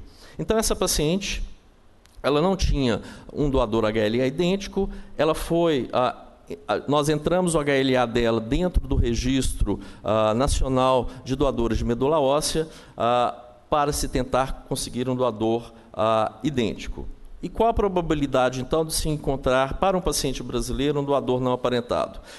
Aqui, na realidade, vai depender do número de doadores presentes no registro e da etnicidade desses doadores. Então, vocês podem ver que na Alemanha, se você tem um paciente caucasiano, a possibilidade de se encontrar um doador na Alemanha, já que a Alemanha já tem em torno de 6 milhões de doadores, em torno aí de 80%. Já no Brasil, como a gente tem em torno de 4 milhões, a possibilidade aí gira em torno de 50% para esses pacientes.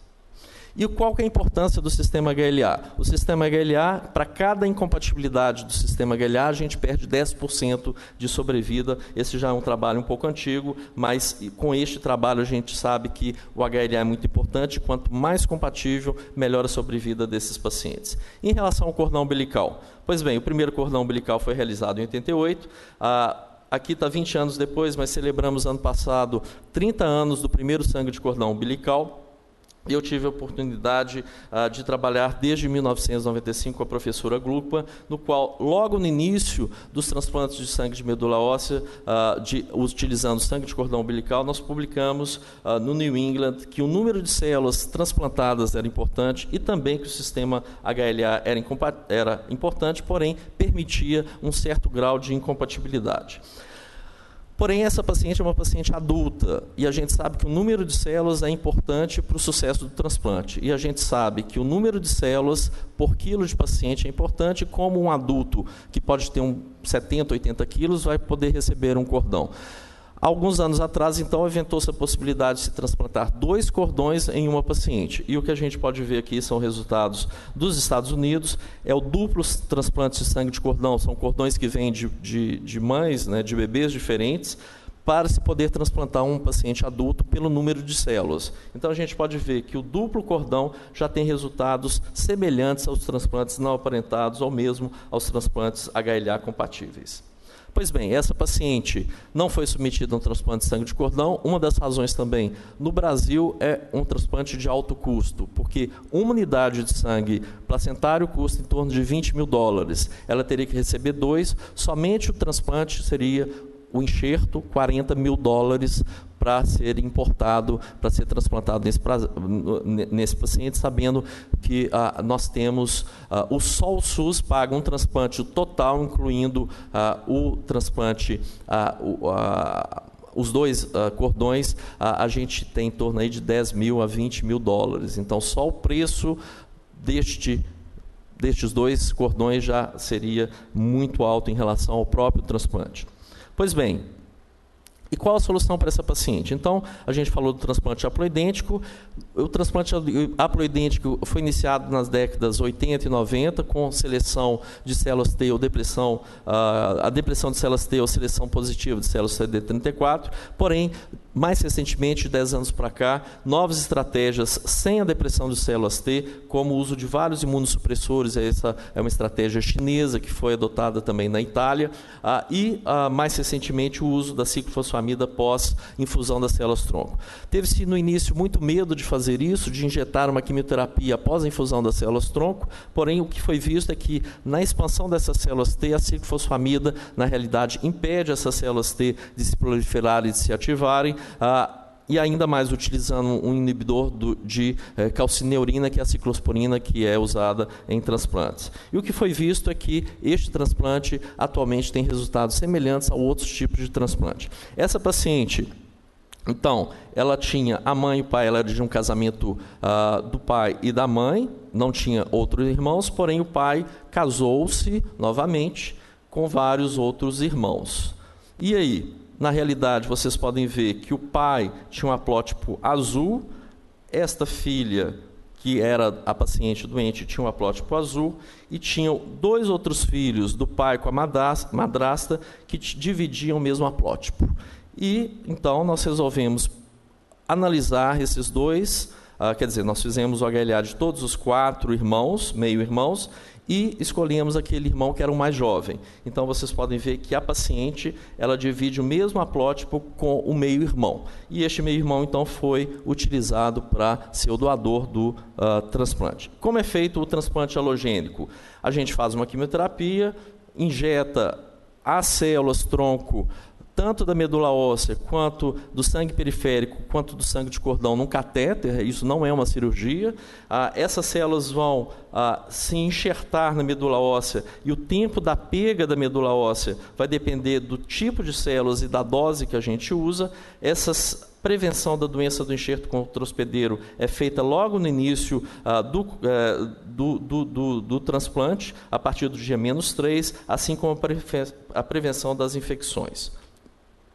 Pois bem, como é feito o haplo idêntico, praticamente a mesma coisa, só que injetamos, após a injeção das células tronco da medula óssea ou do sangue periférico, a ciclofosfamida no dia +3 e +4, justamente para poder ir contra a incompatibilidade HLA. Então, o doador é mobilizado, neste caso específico utilizamos células tronco periféricas, ele foi mobilizado com GCSF, essas células foram coletadas nessa máquina e posteriormente injetadas no paciente após um regime de quimioterapia, como vocês podem ver aqui. É uma bolsa de células que a gente injeta em um catéter. Esse paciente teve uma evolução clínica, essa paciente teve uma evolução clínica favorável, é claro, com as complicações após a infusão dessas células, uma mucosite, inclusive uma mucosite grau 4, e no dia +14 teve a enxertia medular, que é demonstrada aqui nesse gráfico. A enxertia medular é quando tem-se mais de 500 neutrófilos durante 3 dias consecutivos. E também a enxertia plaquetária. Porém, após a enxertia, como de se esperar, essa paciente começou a ter alguns sintomas da doença do enxerto contra hospedeiro, que foi uma epigastralgia, náuseas e vômitos. Uma biópsia foi realizada que demonstrou essa reação do enxerto contra hospedeiro. Como a gente sabe, essa reação ela pode ser na pele, no tubo digestivo e no fígado. Quais são as complicações frequentes? Eu falei da doença do enxerto contra hospedeiro. Aqui é um quadro de doença do enxerto contra hospedeiro e do inglês é o VHD agudo. Como vocês podem ver, são reações inflamatórias importantes na pele, que pode variar de uma hiperemia até a formação de bolhas, como um grande queimado, como é neste caso. E isso ocorre principalmente dentro dos 100 primeiros dias após o transplante. Mas também pode ocorrer GVHD crônico, que é uma doença sistêmica, imunológica e que pode afetar a qualidade de vida desses pacientes. Então, a gente substitui a doença maligna, que é a leucemia, por uma doença imunológica, que é a doença do enxerto contra hospedeiro, que pode ser grave e incapacitante. É claro que outros fatores são associados com os resultados do transplante, os fatores do doador, do paciente e as próprias técnicas do transplante. Como eu disse, o que nós queremos é uma reconstrução mieloide imunitária, que apega, a ausência de doença do enxerto contra hospedeiro, a ausência de uma recaída e, é claro, uma sobrevida livre de doença com qualidade. Então, as conclusões, e o que a gente pode resumir de tudo isso que eu falei, é que novas estratégias do transplante fazem com que, para todos os pacientes, temos doadores. Então, esta é a mensagem que eu gostaria que todos levassem para casa, é que atualmente, para todo paciente, temos doadores com resultados muito semelhantes entre essas técnicas de transplante. Temos melhores resultados devido ao melhor suporte infeccioso, a doença do enxerto contra hospedeiro aguda e crônica ainda são incapacitantes, porém, novos estudos estudos publicados este ano mostram que a ciclofosfamida como prevenção da GVHD provavelmente vai ser um fator importante para o controle dessa doença. Eu gostaria de terminar aqui mostrando a nova unidade clínica de terapia celular da USP, que eu tive o prazer de inaugurar em outubro e que temos resultados já excelentes com o apoio de uma empresa privada. Podemos, então, oferecer aos pacientes do SUS os mesmos tratamentos de um paciente de hospitais privados. Agradecer a professora Gluckman, com a qual eu trabalho, eu vou encontrar com ela amanhã. Temos o grupo europeu de transplante de medula óssea e ainda trabalhamos, ela tem atualmente 80 anos, toda segunda-feira nós temos conferências para estabelecer protocolos de pesquisa em transplante de sangue de cordão umbilical, e agradecer, é claro, a Universidade da USP, que eu estou há 3 anos, e assim como a Universidade de Oxford, onde eu vou a cada 2 meses ainda fazer pesquisa em transplante de células-tronco. Obrigado.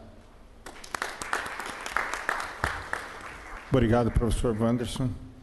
A última apresentação desse bloco, então, é a terceira parte sobre tratamento, focando em imunoterapia e CAR T-cells, e o apresentador é o nosso confrade, professor Daniel Tabac.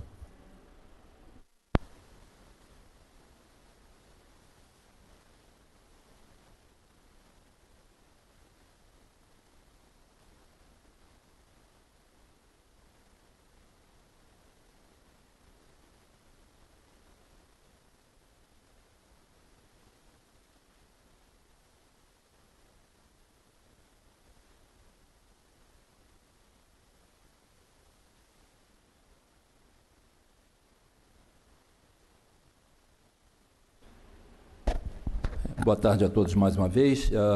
Então, eu gostaria de agradecer na sequência e dar continuidade ao simpósio, comentando sobre um dos aspectos bastante interessantes que hoje tomam conta da oncologia e, sem dúvida nenhuma, hoje uma nova especialidade se caracteriza e ela é a chamada imuno-oncologia. A Sociedade Americana de Oncologia Clínica reconhece isso já estabelecido desde 2017, em que a imunoterapia e a imuno-oncologia se tornaram os avanços do ano, e também isso em 2018, com a terapia celular, isso acaba consagrando essa nova área, essa nova especialidade no tratamento dos pacientes com câncer. Sem dúvida nenhuma, esse ano, como mencionado, os ganhadores do Prêmio Nobel, James Allison e Tasuku Honjo, caracterizam e coroam essa nova área de pesquisas que, sem dúvida nenhuma, transformaram a nossa prática diária. Isso pode estar representado aqui nesse diapositivo, não sei se vocês conseguem visualizar muito bem, mas aqui representado em verde é o momento em que essas drogas desenvolvidas pelos pesquisadores foram desenvolvidas, e esse é o tempo decorrido até que elas foram estabelecidas e iniciadas na prática clínica. A gente vê que diversas dessas moléculas foram iniciadas e, à medida que o tempo passa, o intervalo em que elas foram utilizadas pela primeira vez até as diversas indicações vem se tornando cada vez mais curto. A gente vê que a representação são os diversos modelos de patologias que vão desde doenças cutâneas, o melanoma, o câncer de pulmão, mas câncer renal, linfomas como a doença de Hodgkin, doenças cutâneas, e mais recentemente a gente pode ver, por exemplo, com a rapidez com que isso acontece. Isso não é só nesse mês de maio, uma nova droga foi aprovada para tratar uma forma bastante agressiva de câncer de mama, o câncer de mama triplo negativo, e há 2 dias atrás o FDA acaba de aprovar uma droga que há mais de 20 anos essa doença permanecia sem nenhum avanço, os carcinomas de pulmão de pequenas células, e agora a mesma droga é utilizada para tratar essa mesma doença. Mas isso é só o início. Existem mais de 2.000 agentes imunológicos em desenvolvimento, sejam eles não só aqui representados em cinza, indivíduos na fase pré-clínica, como aqui representados, mas agora muitos deles já aprovados em diversas fases de estudos, seja ele drogas imunomoduladores, vacinas, terapias celulares, vírus oncolíticos, vários agentes novos começam a ser utilizados.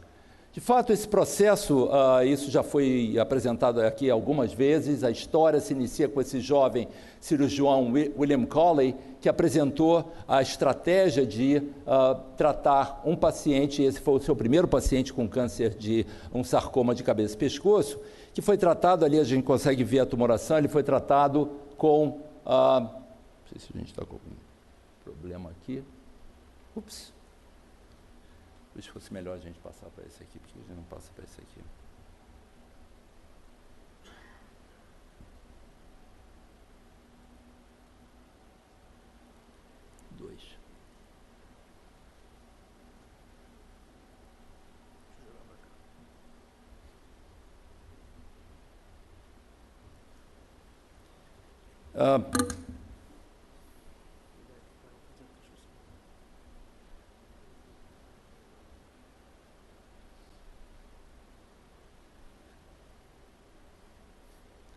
Então, esse jovem cirurgião que tratou esse paciente, esse senhor, com a injeção de um agente bacteriano que foi reconhecido como toxina de Coley, isso em 1891. Eu acho que essa é a representação mais moderna da toxina de Coley, um paciente tratado com tumor de cabeça e pescoço, que foi tratado com uma dessas moléculas e um desses inibidores de checkpoint. E qual é a semelhança que existe entre esses dois aspectos? Bem, muitas delas estão relacionadas com aquilo que a gente reconhece como extremamente importante, seja na gênese do câncer, o microbioma, através dos diversos aspectos envolvidos na gênese, seja na proliferação celular, a interferência com o sistema imunológico, desregulando vários aspectos da biologia celular, mas também o microbioma tem uma etapa muito importante no sentido da regulação e da expressão de várias dessas moléculas, permitindo o reconhecimento das células tumorais pelo sistema imunológico. Basicamente, a ativação dessas células T do nosso sistema depende do seu reconhecimento e da apresentação do antígeno pelas células apresentadoras de antígeno, o reconhecimento através do complexo maior de histocompatibilidade e o reconhecimento pelas células T. Essas células não são ainda ativadas, elas dependem de um segundo sinal, dependendo dessa interação da molécula B27 com CD28, e é exatamente esse que é chamado o segundo sinal importante para a coestimulação. Mas o nosso sistema tem vários mecanismos protetores. Se esse processo de interação ocorresse de uma forma descontrolada, nós teríamos o desencadeamento de reações autoimunes generalizadas e certamente resultariam na morte do hospedeiro, do indivíduo. Então, essa é a razão pela qual nas células T ativadas surgem receptores, aqui no caso CTLA4, que permitem que esse processo seja freado. E é exatamente esse mecanismo de freio de regulação que foi identificado por James Allison, em que, reconhecendo a necessidade desses freios, foi desenvolvida uma molécula, ipilimumab, capaz de bloquear a anti-CTLA4, a gente vê aqui a descrição inicial na Science, em 96, desses primeiros modelos animais em que o crescimento tumoral foi inibido. Rapidamente, isso foi incorporado no modelo humano, e a gente vê um dos primeiros pacientes no estudo em fase 1, em que um paciente com melanoma foi tratado, aqui a gente vê o desaparecimento rápido do derrame pleural. Esse é um dos outros primeiros pacientes tratados com múltiplos nódulos pulmonares, e eles permanecem sem evidência de doença, e agora, na verdade, a descrição do Dr. Tony Ribas, ele permanece sem evidência de doença até hoje. Em 2010, essa foi a publicação original no New England, em que os pacientes com melanoma metastático foram tratados com ipilimumab, e a gente vê que o acompanhamento por mais de 4 anos, esses pacientes permaneceram sem evidência de progressão. Mas isso traz um problema, porque todos esses pacientes foram mantidos e tratados continuamente com essa droga. E como foi demonstrado, é muito importante que, de alguma maneira, o equilíbrio pudesse ser estabelecido, e não exatamente com essa droga, mas com uma droga que nós vamos comentar a seguir, o pembrolizumab, ou um desses inibidores de checkpoint. Esse é o tempo, essa é uma publicação recente em que pacientes com melanoma tiveram a droga interrompida e permanecem sem evidência de progressão após o uso dela por 2 anos. A gente vê a sequência em que pacientes agora mais de 5 anos após a interrupção da droga, com melanoma metastático, permanecem sem progressão, sem uso do medicamento, sugerindo ou indicando que a homeostasia foi restabelecida no controle da proliferação e do ataque celular contra o melanoma. O princípio desses inibidores de checkpoint aqui representados. Então, uma célula tumoral, a célula dendrítica, apresenta esse antígeno, as células T, e essas células T são ativadas. Entretanto, na célula tumoral, o que acontece é que esses receptores, chamados PD-1, são ativados e acabam inibindo essas células T, e dessa maneira a proliferação, a ação imunológica contra a célula tumoral deixa de ocorrer. O que esses inibidores de checkpoint representaram foi a possibilidade de uso de anticorpos capazes de interferir nessa ligação. A gente vê, então, que esses anticorpos anti-PD-1 têm um potencial de ação contra diversas neoplasias, como mencionado, melanoma, câncer de pulmão, tumores de rim, carcinoma de bexiga, tumores de cabeça e pescoço. A gente vê todos eles um grau de atividade acima da horizontal, os pacientes que não responderam, mas a gente vê claramente a expressão significativa de respostas em pacientes com doenças de Hodgkin. De fato, essas respostas são curiosas e a avaliação delas são complexas, porque a definição é clara, é possível de se entender que para que ela ocorra é necessário que haja um afluxo da célula responsável ou linfócito. De fato, a separação daquilo que era chamada pseudoprogressão, por vezes, é difícil de ser caracterizada.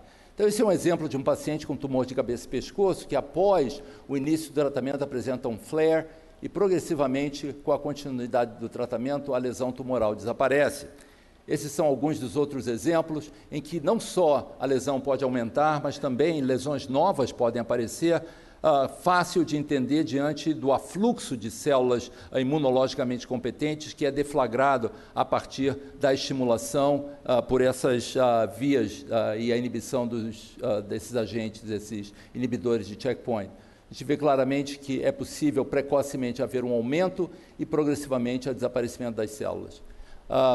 Novamente, a gente vê claramente que a ação pode ser evidenciada em vários tipos celulares, mas claramente na doença de Hodgkin, as maiores respostas são identificadas. Eu tive a oportunidade essa é uma paciente que eu tratei ainda em 2015, um pouquinho antes da aprovação da droga, e a gente vê claramente essa resposta rápida que acontece 4 meses após o início do tratamento, numa paciente refratária, tendo havido a recidiva após um transplante de medula óssea.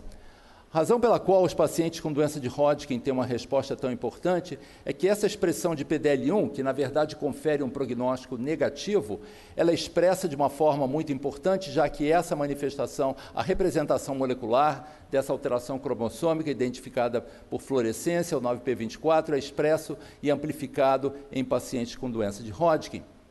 E dessa maneira as respostas ocorrem de uma forma muito significativa, e elas se mantêm principalmente naqueles pacientes que vão à resposta completa. Outro agente que se tornou muito importante, e a gente vê a importância dessa droga, já que muitos pacientes pós-transplante de medula óssea apresentam recidivas, e a gente vê que esse mesmo mecanismo pode ser usado mesmo após o transplante. É curioso que as respostas foram identificadas principalmente em pacientes também com doença de Hodgkin, e que apresentavam recidivas cutâneas da droga, e a gente vê esse tipo de resposta antes e após o tratamento. Curiosamente, deveríamos imaginar que a incidência dessas complicações que o professor Wanderson demonstrou, a reação da doença contra o enxerto, contra o hospedeiro, deveriam ser mais frequentes. Entretanto, curiosamente, elas ocorreram numa frequência menos importante e esse mecanismo precisa ser melhor identificado, até para que se possa definir qual o intervalo entre as recidivas pós-transplante que essas drogas possam ser utilizadas de uma forma mais segura. Eugênio Ionesco, dramaturgo do início do século passado, ele descreveu essa frase, ele era o chamado teatrólogo do absurdo, e a verdade, essa é verdade bastante verdadeira, que nós realmente só conseguimos prever as coisas depois que elas aconteceram. Mas nós tentamos definir quais as perspectivas e o prognóstico, porque dessa maneira nós podemos selecionar os pacientes para determinados tratamentos. Uma das principais limitações de todas essas estratégias é exatamente como nós veremos o custo. Então, nós precisamos definir biomarcadores da resposta imunológica para definir e selecionar quais os melhores pacientes para esse tratamento. Claramente, os pacientes que expressam PDL1 seriam candidatos, mas existem outros. Definitivamente, o afluxo e a presença de células linfóides dentro do tecido tumoral são críticas, já que elas são os agentes terapêuticos, bem como a presença da carga mutacional. Na verdade, é através das mutações que as células tumorais são reconhecidas pelo sistema imunológico. Então, a gente vê aqui em pacientes com câncer de pulmão que apresentam uma grande expressão de PDL1, que claramente as respostas são melhores do que naqueles pacientes que não expressam aquele marcador. Mas existem problemas. Problemas principais porque os tumores são heterogêneos e nós podemos ver a expressão de PDL1 em regiões diferentes desse tumor, caracterizando que existe essa discrepância em aproximadamente 25% dos tumores que frequentemente são analisados. E dessa maneira, isso seria uma das formas de explicar as respostas variáveis independente da expressão de PDL1. Como eu mencionei, um dos aspectos mais importantes são os linfócitos, que vão interagir com essas moléculas reguladoras. E esses linfócitos são aqueles que podem transformar o chamado tumor frio num tumor crente, e essas células são críticas para a resposta imunológica. Um desses aspectos ficou muito claro diante dessa nova aprovação para o tratamento de pacientes com câncer de mama, tratados com o atezolizumab. E essas são as curvas que foram publicadas no artigo do New England, mostrando aqui um ganho de sobrevida de 10 meses, que foi significativo no tratamento desses pacientes metastáticos. Entretanto, nós vemos claramente que essa expressão é maior naqueles pacientes que expressam PDL1. Aqueles pacientes que têm uma expressão maior são aqueles pacientes que respondem. Na verdade, mais importante do que a expressão de PDL1, aqui representado nesses dois coortes, é o fato de se esses pacientes expressam níveis aumentados de linfócitos dentro do tecido tumoral. De fato, as curvas se tornam bastante separadas quando esses pacientes são discriminados de acordo com a infiltração linfocitária, mostrando realmente a importância da infiltração dessas células no controle da doença. Nós sabemos que as mutações acabam sendo identificadas como neoantígenos, e esses neoantígenos são apresentados ao complexo maior de histocompatibilidade para sensibilização da célula linfocitária. De fato, nós vemos que aqui representados os principais tumores, e aqui câncer de pulmão e melanoma, que apresentam maior taxa de mutações, são aqueles pacientes que apresentam maior taxa de respostas. E, de fato, a carga mutacional é um fator preditivo de resposta naqueles pacientes que são tratados com inibidores de checkpoint. E a gente vê que isso é abrangente, seja nos pacientes com câncer de pulmão, câncer de colo, câncer de rim, câncer de bexiga. É interessante que essa carga mutacional não se correlaciona diretamente com a expressão de PDL1 e, de fato, eles têm um efeito somatório. Quanto maior a carga mutacional e quanto maior a expressão de PDL1, nós vemos respostas mais significativas. Considerando que a carga mutacional é extremamente significativa para a predição de resposta, fica claro que aqueles pacientes que têm os mecanismos alterados de reparação das mutações ou das quebras cromossômicas são aqueles pacientes que potencialmente apresentariam maior taxa de resposta. De fato, essa análise da chamada instabilidade de microsatélites, as sequências de pequenas sequências de material de DNA presentes nas células tumorais, a presença de alterações nesses chamados microsatélites são críticos para a resposta dos inibidores de checkpoint.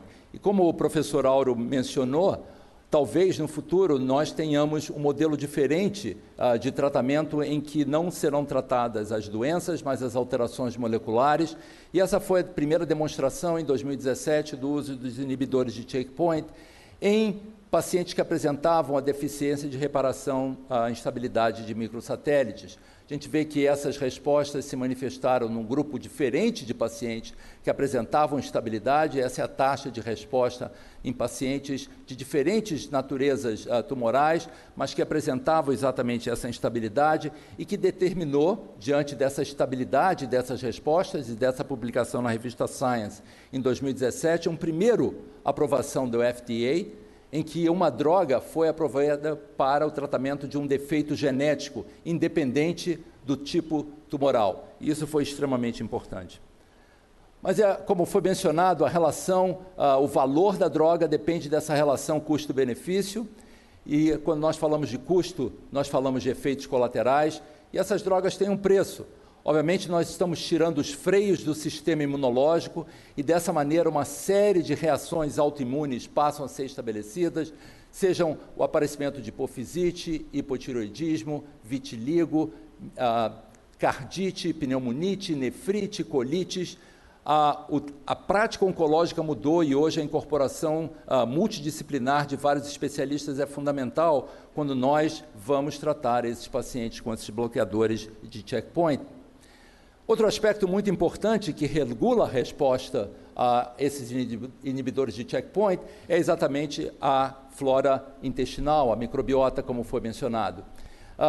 No início do ano passado, vários estudos foram publicados, e esses na revista Science, alguns aspectos regulatórios, como que esses inibidores de checkpoint funcionam. E eles fizeram um estudo muito interessante. O que eles fizeram foi identificar aqueles pacientes que eram respondedores ou não respondedores aos inibidores de checkpoint, selecionaram as fezes desses indivíduos e, após estabelecer um modelo animal do camundongo, que apresentava o mesmo modelo de melanoma, trataram esses indivíduos e fizeram esses animais ingerirem as fezes desses indivíduos e viram que as respostas eram observadas somente naqueles camundongos que haviam recebido as fezes daqueles pacientes que eram os respondedores. Isso tem uma importância muito grande, porque, de fato, frequentemente esses pacientes tratados com inibidores de checkpoint vêm às emergências dos hospitais com as colites, com as diarreias, e frequentemente são tratados com antibióticos. O que se viu é que essa preocupação é muito grande, já que aqueles pacientes tratados com antibióticos têm uma resposta menor do que daqueles pacientes que não foram tratados com antibióticos, e isso foi reproduzido em pacientes com câncer de pulmão, melanoma e tumores de rim, mostrando claramente a importância da microbiota e mostrando como é difícil selecionar e identificar os fatores importantes para a resposta imunológica. A imunoterapia prossegue, e esse ano a terapia celular ganhou um grande avanço, e isso não é um fato novo. Essa foi a primeira paciente curada pelo Dr. Rosenberg na NIH, há mais de 30 anos atrás, com a terapia celular. O que ele usou foi a utilização de linfócitos que infiltravam os tumores, e a gente vê esse modelo em que os linfócitos obtidos da célula do construto tumoral eram capazes de eliminar as células do melanoma em pouco tempo. Então, o que o Dr. Rosenberg desenvolveu foi a capacidade de extrair esses linfócitos através de biópsias, que eram cultivadas in vitro na presença de interleucina 2. Os linfócitos eram selecionados e, após esse aspecto da cultura in vitro, eles eram injetados nos pacientes portadores de melanoma. E esses são alguns dos resultados dos pacientes tratados, as respostas dramáticas que foram observadas em pacientes com doença metastática, criando a oportunidade para o novo estabelecimento da terapia celular, como o Dr. Wanderson mencionou, uma nova era que se iniciou, e essa talvez tenha sido a primeira publicação no New York Times, da história dessa menina, Emma Whitehead. Essa menina com uma leucemia linfoblástica, ela havia falhado ao transplante de medula óssea, apresentava uma LLA refratária, e essa foi essa descrição em 2012, e essa é a história dessa menina a cada ano em que ela hoje se encontra curada com uma nova estratégia que foi estabelecida, reconhecida hoje como as células CAR-T, ou Chimeric Antigen Receptor T-cells. Essas células que foram desenvolvidas já há bastante tempo, elas representam a hibridização da célula T, que apresenta um receptor específico, reconhecendo, e esse receptor, que é expresso através da introdução de um agente viral dentro da célula T, permitindo o estabelecimento da chamada célula quimérica. Como eu mencionei, esse processo foi estabelecido há muitos anos atrás, essa é a trajetória desde o aparecimento dessas células sendo desenvolvidas, até que elas foram utilizadas, como mencionado pela primeira vez, os resultados foram relatados em pacientes com LLA, pacientes pediátricos com LLA, até que em 2017 a primeira terapia com células CAR-T foi aprovada e, finalmente, em 2018, também na Europa, para o tratamento de LLA e dos linfomas difusos de grandes células. Então, esse é o modelo como esse construto é estabelecido. Ele apresenta uma parte externa do reconhecimento, uma parte interna do reconhecimento e de uma chamada molécula coestimulatória. e vários modelos dessas células foram estabelecidas. O modelo inicial, as chamadas da primeira geração, a segunda geração, em que inicialmente não havia esse domínio coestimulador e as respostas imunológicas foram mais limitadas, e agora as células de terceira geração, que ainda não existem dentro do cenário clínico, mas que provavelmente vão começar a ser testadas brevemente.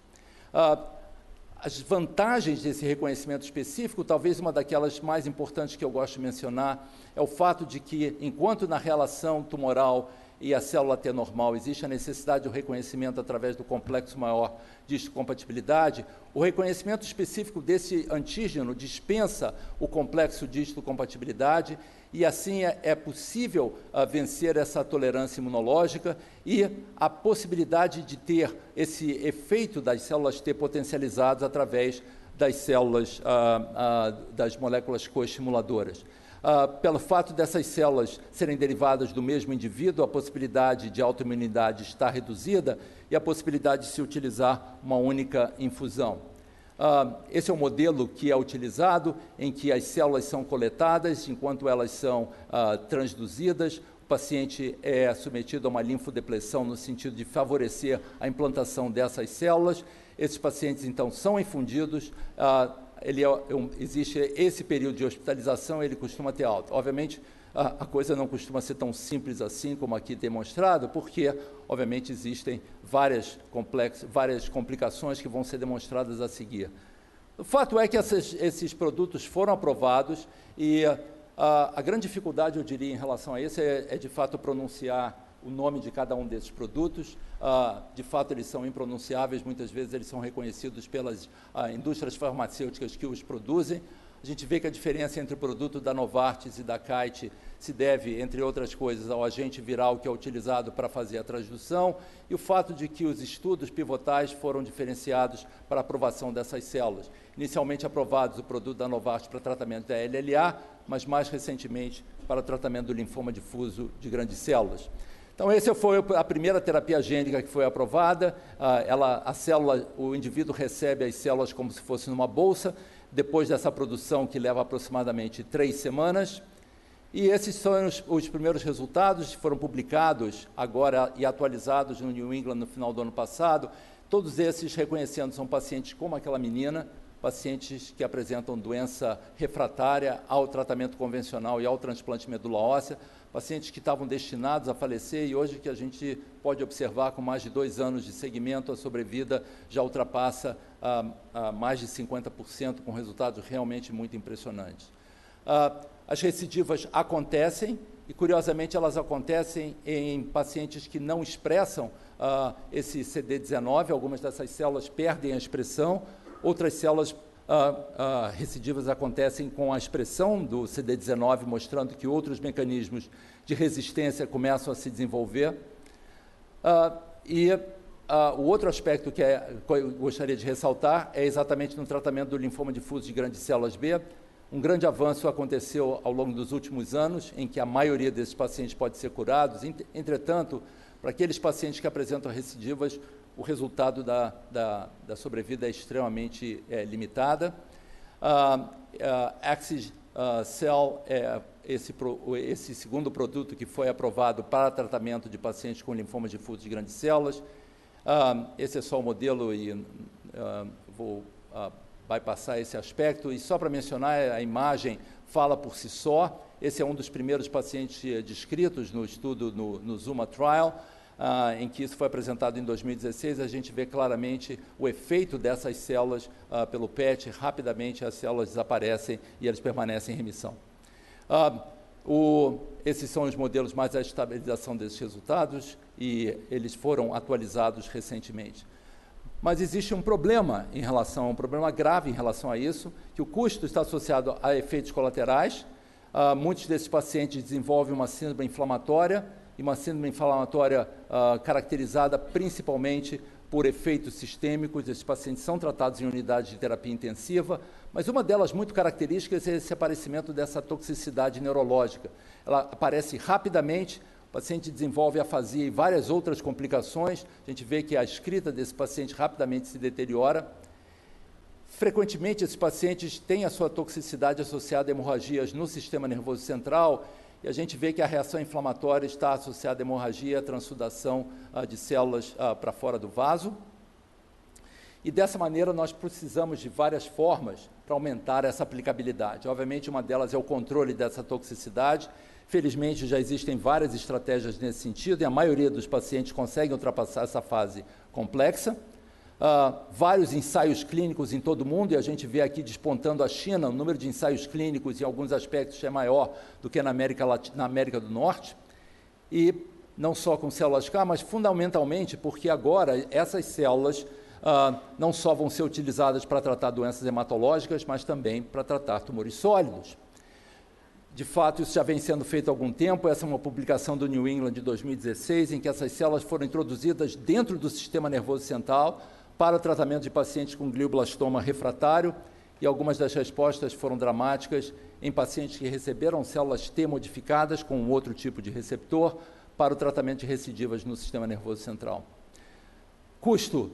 A toxicidade financeira talvez seja um dos maiores problemas com essas células. Elas foram aprovadas, mas elas custam cerca de $475 mil, uma única aplicação, mas isso só representa metade do custo. Eu tive a oportunidade de acompanhar um desses pacientes na Universidade de Miami, e o custo, eu tive curiosidade de ver a conta, o custo é exatamente o dobro, em torno de $800 mil para tratar um paciente, diante da necessidade da permanência no CTI e, obviamente, do cuidado das drogas. Elas foram aprovadas em sequência, em 2017 elas foram aprovadas a esse custo. Entretanto, uma análise bastante interessante que foi publicada no JCO mostra que elas só são custo-efetivas se o custo dela for bem menor do que esses $400 mil. Acima de $150 mil, elas deixam de ser custo-efetivas para produzir as mesmas respostas. Um editorial esse ano mostra que o problema não é só a custo-efetividade, elas são em inglês unaffordable, e esse é um dos problemas, de forma que essa publicação do FDA garantiu que essas drogas fossem aprovadas e tratadas no Medicare, mas a um custo bastante inferior ao que elas são cobradas. Na verdade, conversando com vários colegas nos Estados Unidos, o custo real da produção dessas células é de $80 mil. Então, nós temos um problema aí, e sem dúvida nenhuma, eles vão ser aprovados, ou vão ser discutidos na segunda sequência do simpósio. Quando nós voltamos da reunião da ASCO, em que vários desses aspectos no ano passado foram abordados, essa foi a matéria que foi publicada no Globo, mas essa foi a colocação que chamou a atenção, quando o Dr. Drauzio Varela mencionou que o SUS não tem como oferecer. E esse é um grande desafio, porque as perspectivas são essas. Nós temos grandes armas pela frente, o câncer pode ser vencido com uma forma inteligente de abordar essas questões, muito mais evoluída da forma com que nós tratamos essas doenças até hoje. A interação do sistema imunológico precisa ser melhor esclarecida, mas o aspecto fundamental da toxicidade financeira precisa ser abordada. De outra forma, nós não teremos a oportunidade de tratar tantos os pacientes que nós precisamos tratar, seja no sistema público, seja no sistema privado. Obrigado.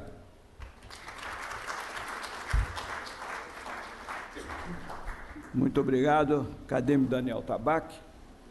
Tivemos uma primeira parte bastante estimulante e interessante, com grandes pesquisadores e clínicos nos apresentando state of the art da oncohematologia. Vamos fazer agora uma pausa de 1 hora para o chá acadêmico, e às 6 em ponto retornamos à segunda parte. Muito obrigado.